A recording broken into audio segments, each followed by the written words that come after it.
excitatoria y una porción inferior que es una porción inhibitoria, ¿ya?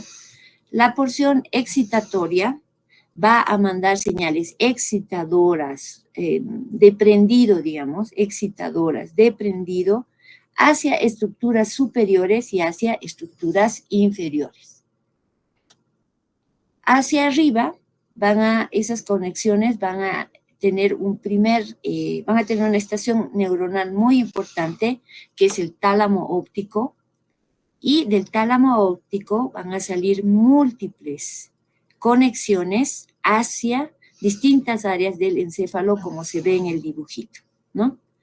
Pero también esta porción activadora del sistema reticular va a enviar señales excitadoras, facilitadoras hacia la médula espinal para mantener el tono muscular de los músculos antigravitatorios, ¿no? Es para que esas señales facilitadoras, para que la función medular, principalmente contra los músculos que luchan contra la gravedad, también se mantenga. También tenemos una porción de tipo inhibitoria, ¿no? Una porción de tipo inhibitoria que la vamos a ver a continuación. Ya, ahora, pero seguiremos con esta partecita que también hemos visto, ¿no? Hemos dicho que estas señales activadoras, impulsoras del encéfalo van a tener núcleos y también fascículos, ¿no? Entre esos que suben y que bajan. Entonces, dentro de esos núcleos vamos a tener a la sustancia negra en el mesencéfalo, que va a generar dopamina, las neuronas gigantocelulares de la formación reticular, que van a producir acetilcolina, que esas van a dirigirse hacia el cerebelo, por ejemplo, a partir de otro núcleo. O sea, van a todas las áreas, ¿no? Van a todas las áreas, pero que se llama, hay núcleos específicos. El locus coeruleus, por ejemplo, va a producir noradrenalina y los núcleos del RAFE van a producir serotonina. Repito entonces, va a haber la sustancia negra que genera dopamina, las neuronas gigantocelulares de la formación reticular que va a producir acetilcolina, el locus coeruleus que produce noradrenalina y los núcleos del RAFE que producen serotonina. Estos núcleos son absolutamente importantes para esa regulación que se ve aquí por sistemas neurohormonales. Y se suma a la estimulación directa, ¿no?, de un nivel de actividad neuronal de fondo, ¿no? Y ya les digo, es como si fuera estos pulsos nerviosos son como si fueran el latido del corazón, ¿no? Entonces, está permanentemente, este pulso nervioso está activando las estructuras superiores. Ahora, si necesitamos aumentar esa función que vamos a realizar, entonces ahí se liberará de la sustancia negra la dopamina, se liberará la acetilcolina, dependiendo de la actividad que nosotros vamos a tener.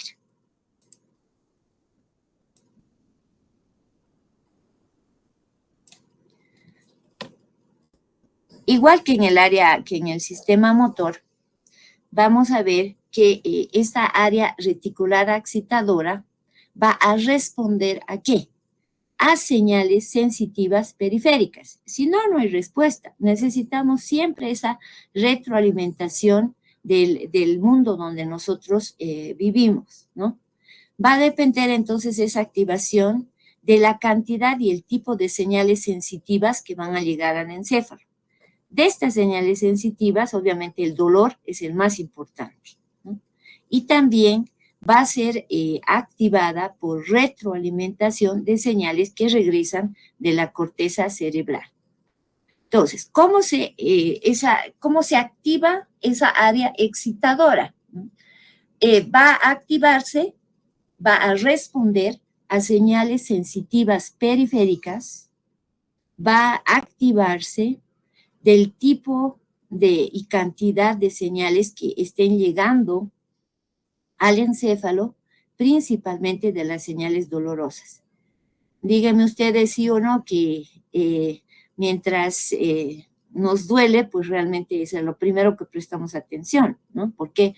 Porque el dolor es una señal de daño, es una señal nociceptiva que merece nuestra atención urgente, porque decimos, ay, que me duela nomás, y ahí nos quedamos con una herida que puede ser cada vez más profunda. Entonces, el sistema activador para como despertarnos, como para que nosotros estemos en alerta, obviamente que va a prestar muchísima atención a lo que es el dolor.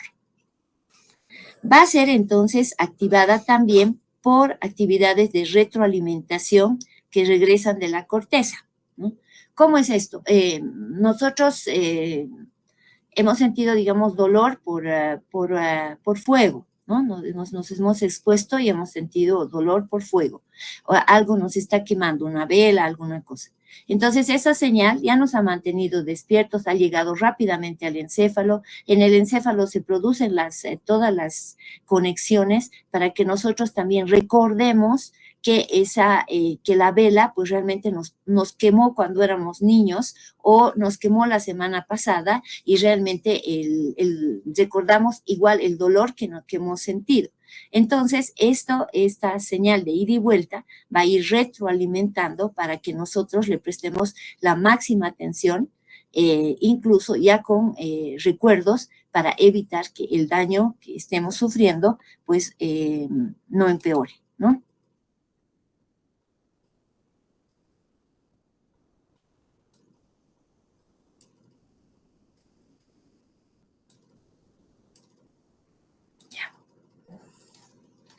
Ahora, hay un punto sumamente importante en esto, ¿no?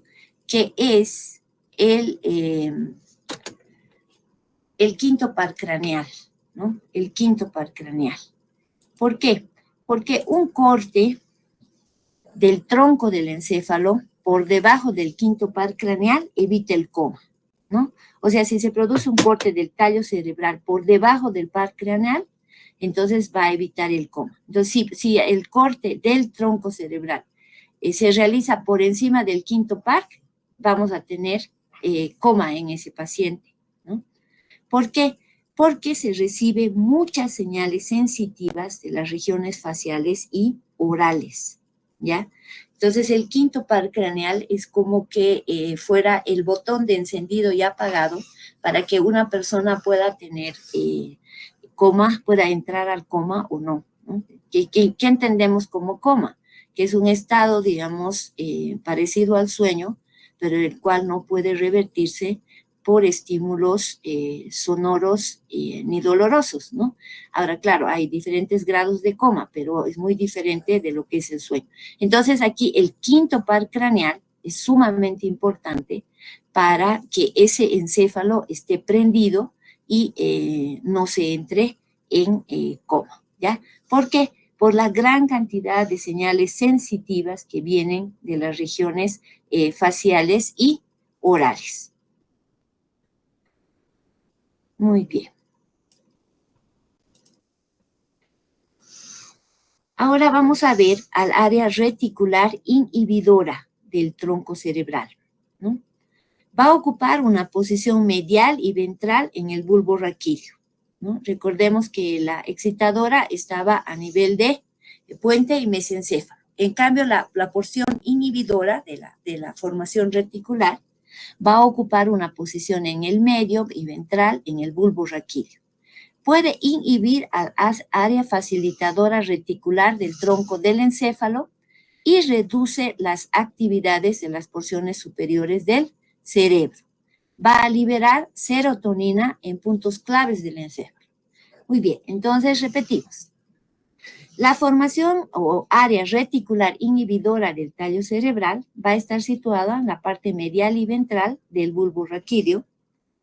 Va a inhibir a la porción facilitadora, o sea, la puede apagar al botón de encendido, digamos, del encéfalo, a la porción excitadora, facilitadora del tronco del encéfalo, y obviamente va a reducir las actividades de las porciones superiores del cerebro.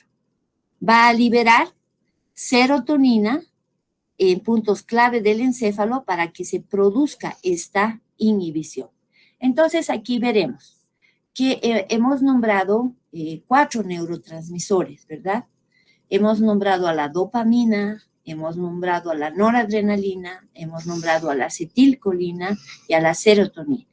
Las 3 primeras tienen que ver con una función excitatoria a nivel del encéfalo, relacionada con la porción excitadora del sistema reticular, y la serotonina, que tiene que ver con una función de tipo inhibitoria, tanto de la formación facilitadora como de estructuras superiores del encéfalo. Entonces vamos a tener aquí, dentro de los sistemas neurohormonales, un sistema noradrenérgico excitador, que está a cargo de locus coeruleus, un sistema dopaminérgico excitador, que va a actuar en algunas zonas, ¿no? En algunas zonas, pero también puede ser inhibidora en otras, ¿no? Y que está a cargo del locus niger, ¿no? Entonces, veíamos la función importante que tiene el locus niger para regular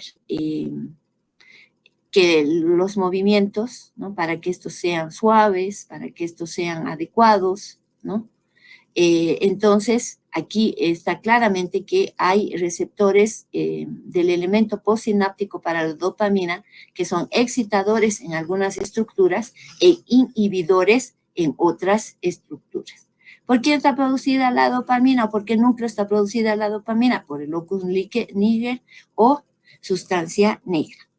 También vamos a tener este sistema que es serotoninérgico, que es de tipo inhibidor y que está a cargo o es producido por los núcleos del RAFE, predominantemente a nivel vulvar. Y un sistema acetilcolinérgico gigantocelular que puede tener una función excitadora en determinadas áreas y una función inhibidora en otras. ¿En función de qué? En función de los elementos que tenga o de los receptores que tenga en el elemento postsináptico. Muy bien, entonces hemos visto el sistema reticular activador, que tiene 2 porciones, una porción superior excitatoria y una porción inferior inhibitoria. La porción superior excitatoria va a estar situada a nivel del puente y el mesencéfalo. Va a tener varios núcleos, donde está el locus niger, el locus coeruleus y los núcleos gigantocelulares, que van a enviar señales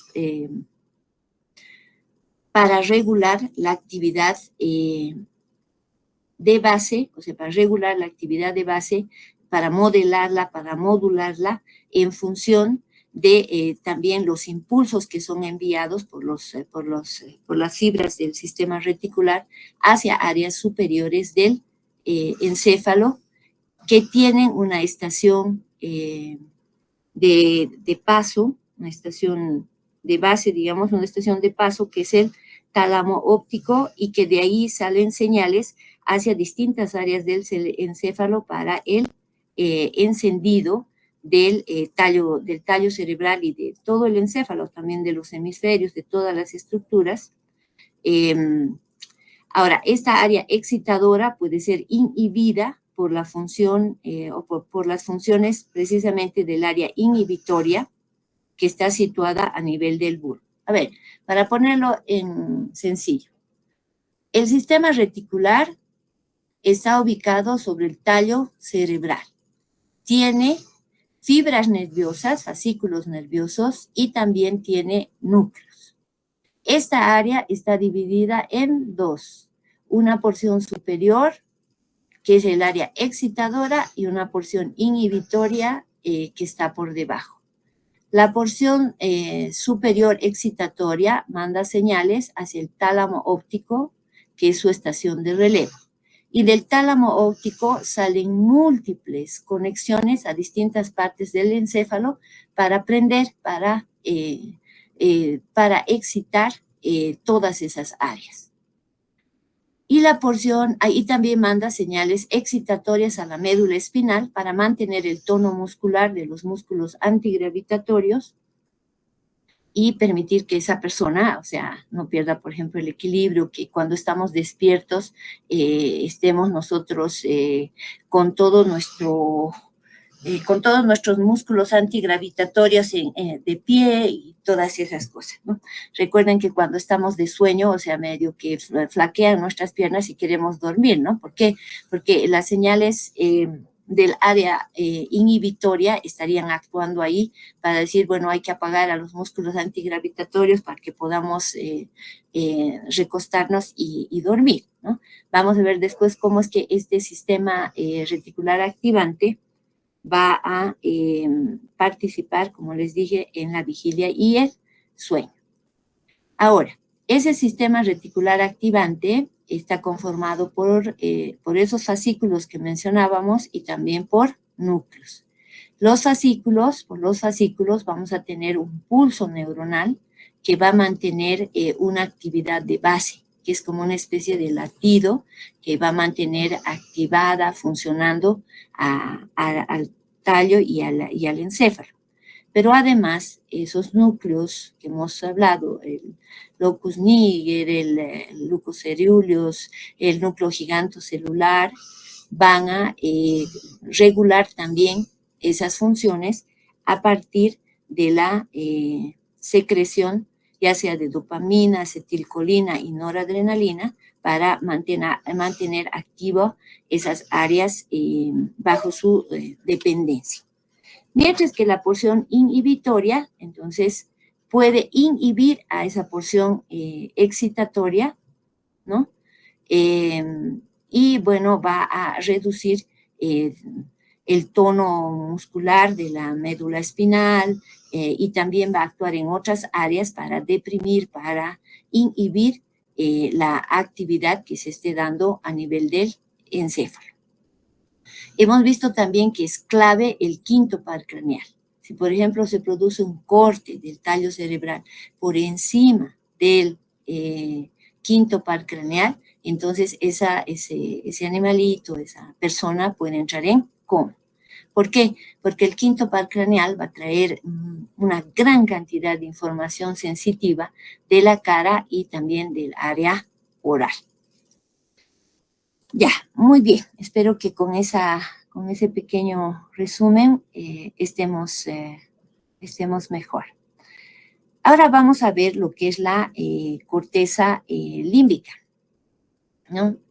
Y la corteza límbica va a estar alrededor del sistema límbico y va a estar formada por el cuerpo calloso, por el giros del parahipocampo, por el hipocampo que está ahí y también por el giros del cíngulo. En el medio de todo, vamos a tener a la estructura más importante de este sistema, ¿no? Que es el hipotálamo. ¿Cuáles son las funciones del hipotálamo? Es el control del comportamiento y funciones vegetativas del encéfalo. Todas aquellas de las cuales nosotros no nos preocupamos, pero que realmente, o sea, son las que nos mantienen vivos, ¿no? Por ejemplo, la regulación de la temperatura corporal, la osmolaridad de los líquidos corporales, los impulsos para mantener nuestra vida como comer y beber y también para controlar el peso corporal. Entonces vamos a tener un centro de la sed, vamos a tener un centro del hambre, un centro de la saciedad, sumamente importantes porque no podemos vivir sin consumir alimentos para obtener energía, ¿no? Esa energía que nos va a permitir realizar todas las actividades que nosotros necesitamos tener, ¿no?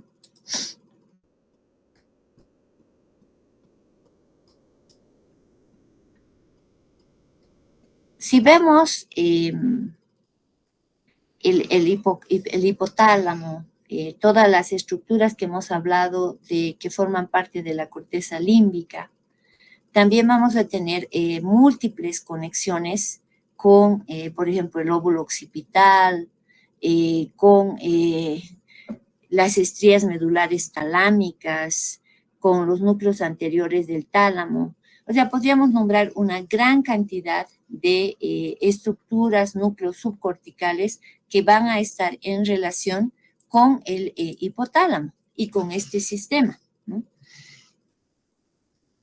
Ahora, hay varios niveles de control de tipo vegetativo, ¿no? El sistema límbico va a orientar, va a dirigir, va a controlar la homeostasis y también a situaciones y emociones. ¿Qué es homeostasis? La homeostasis es un estado de equilibrio del medio interno, ¿no? O sea, tenemos un cuerpo humano totalmente normal, con todas sus funciones vegetativas funcionando. Entonces, el sistema límbico va a coordinar, ¿no? Va a orientar esa homeostasis con nuestras situaciones y emociones. Cuando nos dan nuestro plato favorito, nosotros sí ponemos una sonrisa, ¿no? Y decimos, y agradecemos, ¿no? ¿Por qué? Porque nos están dando un plato que a nosotros nos gusta, ¿no? Entonces, ese es nuestro plato favorito. Va a desencadenar que nosotros sintamos hambre o deseo de comerlo, y vamos a sentirnos muy felices cuando degustamos ese plato que nos encanta, ¿no? Y de paso vamos a ser muy amables para decirle a nuestra mamá o a la persona que haya cocinado ese plato que, bueno, que muchas gracias, y vamos a estar alegres. No es que nos dan nuestro plato favorito y nosotros lo echamos, digamos, ¿no? Sino que el sistema límbico está a cargo de esa relación, ¿no? Entre las funciones vegetativas y nuestras emociones. ¿Cuán mal nos sentimos cuando, por ejemplo, tenemos sed y ya hasta algunos gatos con grados de desesperación cuando no podemos tomar agüita, ¿no? El hipotálamo, entonces, digamos, va a permitir una constancia de estas variables, de la sed, del hambre, de todo eso, ¿no? Para que nosotros podamos tener una función vegetativa totalmente regulada, coordinada. El tronco cerebral, por su parte, va a tener una modulación automática de las respuestas, y la parte medular, que está a cargo a partir de los reflejos, ¿no? Entonces, el sistema límbico está relacionando todo nuestro comportamiento con esas funciones vegetativas que permiten que se mantenga nuestra vida y que nosotros podamos cumplir con esos requerimientos básicos, como es comer, beber, el control de la temperatura, e incluso la reproducción, porque si no, nuestra especie, si no hubieran esos estímulos, esos impulsos de reproducción, nuestra especie pues no hubiera llegado al siglo XXI, ¿no? Porque, por ejemplo, de los pandas, ¿qué pasa con los pandas? Los pandas no les interesa, son absolutamente complicados para reproducirse, ¿no? Entonces, estos panditas, si no fuera por un control estricto que tiene el gobierno de China, pues probablemente ya hubieran desaparecido, una especie tan bonita. ¿Por qué? Porque son realmente apáticos para reproducirse. En muchos zoológicos, en muchos lugares y principalmente en los santuarios que tiene China, utilizan inseminación artificial para reproducir a los pandas, ¿no? Entonces, la función del sistema límbico y principalmente del hipotálamo en este tema es fundamental. Otra cosa que hacen los pandas a manera de descansar es que, por ejemplo, si tiene dos hijitos, si nacen dos críitas, ¿no? La madre elige a uno y se olvida del otro, ¿no? ¿Por qué? Porque a ella le da mucha flojera y no puede, según ella, criar dos porque es demasiado esfuerzo, ¿no? Entonces, esa especie de los pandas son absolutamente bonitos para ver sus actividades, pero tienen ese tipo de comportamiento. Imagínense de los humanos, o sea, terrible. Se tienen dos mellizos y uno dejas y al otro lo crías, o sea, espantoso, ¿no? Bueno, vamos a ver ahora lo que es el hipotálamo. El hipotálamo es muy pequeño en realidad, va a medir pocos centímetros y va a pesar 4 gramitos, ¿no? 4 gramitos y está a cargo de semejante cuerpo, ¿no? O sea, imaginen, todo nuestro cuerpo, las funciones vegetativas de nuestro cuerpo están a su cargo, o sea, van a ser mantenidas por la función de los núcleos que tiene el hipotálamo. Va a tener vías de comunicación de doble sentido con todos los estratos del sistema límbico, ¿no? O sea, con todo ese complejo sistema que les mostraba en esa figura previa, están relacionadas con el hipotálamo. Va a representar menos del 1% de toda la masa del encéfalo y es uno de los medios de control más importantes sobre el sistema límbico, ¿no? Y no solamente sobre el sistema límbico, sino sobre todo nuestras funciones de supervivencia en realidad, ¿no? Regula la mayoría de las funciones vegetativas y endocrinas del cuerpo. Ya vamos a ver después, cuando entremos a endocrino, cómo el hipotálamo va a controlar el sistema endocrino, ¿no? Y mediante el sistema endocrino, todos los órganos del cuerpo, ¿no? Y funciones tan importantes como hablábamos de la reproducción mediante las hormonas folículo estimulante, luteinizante y todo eso. Entonces, esta estructura de 4 gramitos, pues realmente tiene una función sumamente importante en la regulación neuroendocrina del cuerpo. Muy bien, uno más. ¿Y cómo está conformado el hipotálamo? El hipotálamo entonces va a tener unos componentes de los núcleos basales, va a tener los núcleos anteriores del tálamo, del núcleo del área septal, el hipotálamo va a estar rodeado por los componentes de los ganglios basales, por los núcleos anteriores del tálamo, por el área septal, el área paraolfatorio, es decir, que ocupa el centro del sistema límbico, ¿no? Está ocupando el centro del sistema límbico, dada la importancia que tiene en ese sistema de regulación neuroendocrina, ¿no? Ya.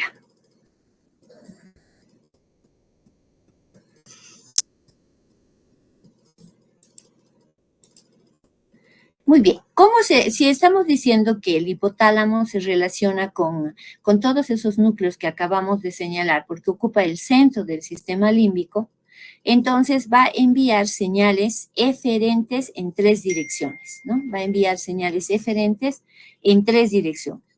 A la parte posterior inferior, hacia el tronco del encéfalo, dirigida sobre todo a las áreas reticulares del mesencéfalo, la protuberancia y el bulbo raquídeo, y desde estas regiones hacia los nervios periféricos que pertenecen al sistema nervioso autónomo. Va a dirigir señales eferentes hacia la parte superior, hacia muchas zonas altas del diencéfalo y del telencéfalo, especialmente los núcleos anteriores del tálamo y las porciones límbicas de la corteza cerebral. Y también va a mandar hacia el infundíbulo hipotalámico para controlar la mayoría de las funciones secretorias de la neurohipófisis y de la adenohipófisis. Y mediante la neurohipófisis y la adenohipófisis va a regular el sistema endocrino de todo nuestro cuerpo. Entonces, vuelvo atrás para hablar un poco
Bueno, mil disculpas.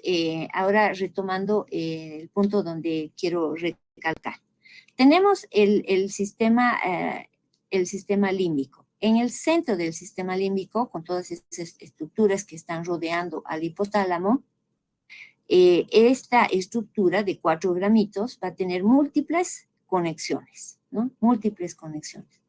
Por tanto, va a tener conexiones hacia, por ejemplo, hacia el infundíbulo, que lo conecta con la neurohipófisis y la adenohipófisis, y mediante esta va a regular toda la actividad endocrina de nuestro cuerpo. También va a tener conexiones hacia las partes superiores del diencéfalo y del telencéfalo, principalmente a los núcleos anteriores del tálamo y a las porciones límbicas de la corteza cerebral, ¿no? También el hipotálamo va a tener conexiones posteriores e inferiores hacia las áreas reticulares del mesencéfalo, la protuberancia y el bulbo raquídeo. Y desde aquí va a tomar contacto con los nervios periféricos. ¿Pero con qué? Con los nervios pertenecientes al sistema nervioso autónomo, ¿ya? Entonces, tenemos dos estructuras que hemos visto hoy día. Primero, el sistema reticular activador, con una porción excitadora y una porción inhibitoria, y el sistema límbico, donde va a estar obviamente relacionado con este sistema activador, pero, digamos, donde ocupa un rol protagónico el hipotálamo, porque va a estar encargado de todas las funciones vegetativas, ¿no? De todas las funciones vegetativas y neuroendocrinas de control del cuerpo, y además en su relación con las otras estructuras del sistema límbico, va a generar el componente emocional importante de esas funciones vegetativas, con el ejemplo que les ponía de que nos ofrecen nuestro plato favorito, y nosotros tenemos una reacción emocional en consecuencia, ¿no? Ahora, si nos dan un plato feo o una medicina, imagínense ustedes o recuerden la cara fea que ponen, y ahí hasta se generan actividades de huida, ¿verdad? De una medicina de esas horribles como cuando éramos pequeñitos. Bueno, vamos a quedar hasta aquí y mañana vamos a continuar. Espero... les voy a aclarar muchas de las cosas de hoy, mañana, para repasar, para que esto quede claro, y después vamos a continuar con lo que son los sentimientos de placer y castigo. Y van a ver ustedes que los sentimientos de placer y castigo realmente modulan todo nuestro comportamiento, ¿no? A lo largo de toda nuestra vida, ¿no? Bueno, nos vemos mañana. Terminamos la clase por hoy.